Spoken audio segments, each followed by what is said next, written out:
Tinawag namang pananakop ng Defense Secretary ang mga hakbang ng China sa West Philippine Sea.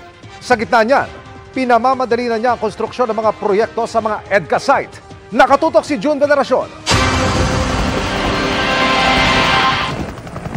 Ang mga ikinikilos ng China sa West Philippine Sea, pananakop na kung tawagin ni Defense Secretary Gilberto Teodoro Jr. Pinapatigil nila tayo, wala naman tigil ang pananakop nila.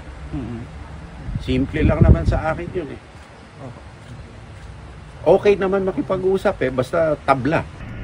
Sa gitna nga ng patuloy na tensyon sa West Philippine Sea, na muli na namang nauwi sa pang-water cannon ng China Coast Guard. Sabi ni Teodoro, bukas naman daw ang gobyerno na pag-usapan ng problema. Pero dapat daw itigil ng China ang pagtatayo ng mga estruktura at panggigipit sa mga barko ng Pilipinas. Ito ang posisyon namin na nasa gobyerno na talagang kailangan tumayo tayo sa China, sa ginawa nila sa Ayungin, at huwag tayong pumayag na pagapang sila na papalapit sa Pilipinas, sa ating exclusive economic zone. Kailangan tayuan nito nasa saligang batas to, sinumpaan namin to Sinabi ito ni Teodoro sa pagbisita niya sa ilang pasilidad ng militar sa Isabela at Nueva Ecija na bahagi ng Enhanced Defense Cooperation Agreement o EDCA. Sa ilalim ng EDCA, maaaring gamitin ng puwersa ng Amerika ang mga military facilities na ito para mag-imbak ng mga kagamitan at mga supplies. Pagagandahin at pauunlarin naman ng Amerika ang mga pasilidad na ito. Sabi ni Teodoro, kailangan ng bilisan ang konstruksyon ng mga EDCA projects. Kabilang na dito ang logistics warehouse at vertical landing pad sa Isabela. Welcome ang mga proyekto para sa provincial government ng Isabela.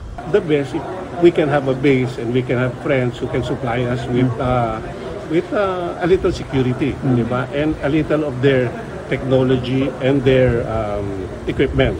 Enero ng susunod na taon, inaasahang matatapos ang proyekto na ito sa ilalim ng EDCA. Napaka-strategic ng pasilidad dahil ang lapit lang sa airstrip ng Fort Magsaysay. Kaya ang eroplano pwedeng lumapag sa airstrip pagkatapos ay ibababa na lang at dadalhin dito yung mga relief goods at rescue equipment. Nauna nang ininspeksyon ng Teodoro noong August 3 ang Lalo Airport sa Cagayan na pagtatayuan din ng EDCA facilities. Dati nang may agam-agam ang ilang mababatas at opisyal na dahil sa EDCA sites na ito ay maiipit ang Pilipinas sa eringan ng China at US. Bagay na tiniyak ng Malacanang na hindi umano mangyayari.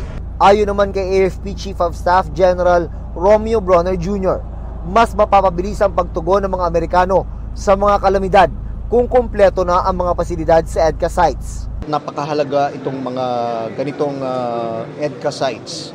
Nang sa gayon ay magawa natin yung pagtulong sa ating mga kababayan jointly in a very efficient manner. Para sa GMA Integrated News, June Veneracion, nakatutok 24 oras. Mga kapuso, samahan nyo kaming tumutok 24 oras. Bisitahin at mag-subscribe sa GMA Integrated News sa YouTube. Sa mga kapuso abroad, bisitahin ang GMA Pinoy TV at www.gmanews.tv.